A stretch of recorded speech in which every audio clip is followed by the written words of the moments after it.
The background. That's the worst. We're not having that happen. Whoa. Okay, so there's my cuff all blown up. Okay. And it's going to be sealing the trachea and all that stuff. And do you think red is good or bad? Bad. Bad. Do you think green is good? Yes. Good. Red, bad. Green, good. Okay, now here's the problem. The board exams and this manometer say 25 centimeters of water pressure is the highest pressure you should put into a cuff. Everybody's been going. Egan says 35. Egan says, so I thought, well, that's weird. So I went and looked up the articles they based that on, so you don't have to. They said the risk of aspiration is worse, the VAP, like getting the pneumonia, is worse than overpressurizing the cuff a little bit. So the board exam answer is the highest cuff pressure is 25. The real life answer is sometimes we put it up a little bit higher because it's more important to seal the airway than to put the patient at risk, right? So, and that's because once you inflate this, what do you think the trachea does when you inflate a foreign object into it? It tries to move away from it. So the trachea can become bigger in the place where the cuff is. It can become a little bit floppy, so sometimes you have to inflate the cuff a little bit more. Or maybe you can't put a bigger tube in the patient, it won't fit, and you have to inflate the cuff a little bit more. So sealing the airway is pretty important. Okay, so I've got this thing. So this thing is a bulb. When I squeeze it, air goes in and the pressure goes up. This is the deflator, this red button, and if you just tromp on it like the gas pedal, oops, I didn't really mean to deflate the cuff all the way to 0, I just wanted to make it safe, right? So let's pump it back up again, and I'll show you how to use this cuff inflator. This is called a Posey Cufflator. There are other brands on the market. This is the most popular, even though it's a bulky, pain in the ass thing to drag around in the pocket. So you tap this button. So I just tap it. Tappity tap tap. Tap, tap, tap. Tap, tap, Oh, it's going down. tap. Until it's a safe pressure. Now once it's inside the airway, this will work easier. There's nothing pushing on this, right? So now I've got a safe pressure and I'm ready to go. So don't just put the button down, it'll deflate the cuff and the patient will start choking. Just tap it to get squeeze it to get now watch me squeeze it a little bit. So if I squeeze it a little bit, the cuff pressure will only go up a little bit. But if I go like this, okay, this cuff pressure is more than 120. Okay, Wow. so anyway, lecture, we'll talk about the actual numbers, right? But a safe pressure is around 20 to 25. But that's safe for the airway. The other side of safety is sealing the airway. So I have to make a safe pressure, but I still have to seal the airway. Those are the two things I have to do. Okay, so let me deflate this.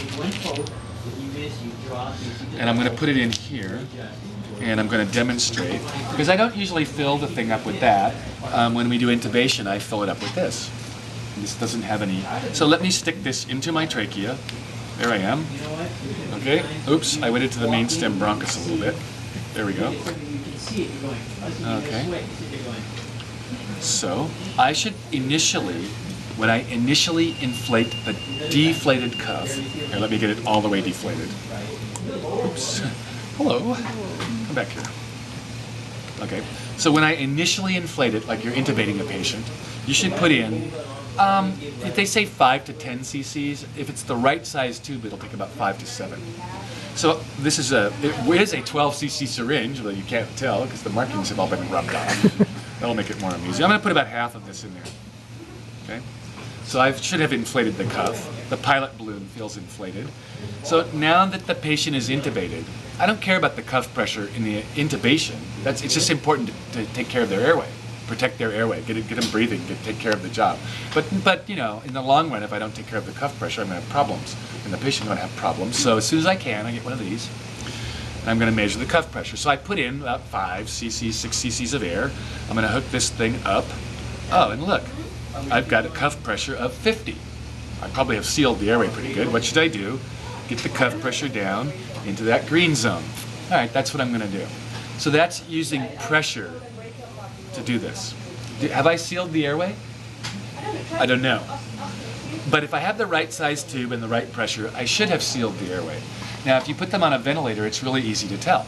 Because let's say you give them 800. You give them an 800 cc tidal volume. In. Okay, then I measure what comes out.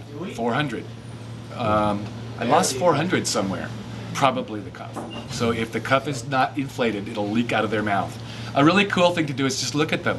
When the ventilator cycles, if they go like this. So, what do we do before? Prior. No, prior. That happens every time the ventilator cycles, air is coming out of their mouth. And so the cuff is not inflated. It's not sealing the airway. It should only go in and out of the tube. So if the cuff goes down, the air just comes back out their mouth, their lips will flap, their cheeks will flap if it's a big leak. But if it's a little leak, we have to inflate the cuff a little bit more. So the other way to do this is with a stethoscope and a bag. And these techniques are called MOV and MLT. MOV means minimum occluding volume. So instead of using pressure, you measure how many cc's of air it takes to seal the cuff. And then you chart that. And if it takes 6 cc's of air and Lynn comes on the next shift, then she knows that she can deflate the cuff, put 6 cc's in, and it should be sealed okay. So that's minimum occluding volume, not pressure. Okay. The other one is called the minimum leak technique, MLT. So in the minimum leak technique, what you're doing is you're listening with your stethoscope over their neck, because that's right where it'll leak. And you bag them. And if you hear a leak, if you hear no leak, you have a little bit too much, and then you take just a little bit of air out of the cuff, so you hear a faint leak. It's going to be about a 50 cc leak, a little tiny leak. So that would be safe, right? That's the idea behind that, is, well, we have enough pressure to pretty much seal the airway, but we're not over sealing it. So if we have a little tiny leak, that's probably safe. Okay, so what's the right way to do it? If you have a manometer, the only right way is to seal the airway according to pressure, because we're thinking about the blood pressure in the airway. We're making sure we don't, affect the blood vessels in the airway. The other two techniques are really good when you don't have a manometer. So that minimum leak, minimum occluding volume, they're really good techniques to do when you don't have the manometer, or when you just need to seal the airway. You need to figure out, like it's an emergency. You need to very quickly just seal the airway. Now these are really hard things to do when it's noisy. So that's the problem with these techniques. You have to be able to listen.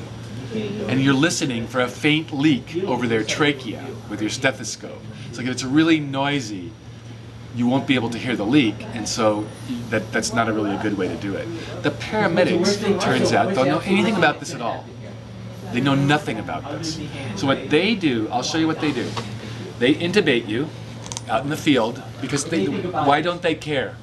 Because their job is to keep you alive till they get you to the ER. And if they keep you alive till you get to the ER, they call that winning.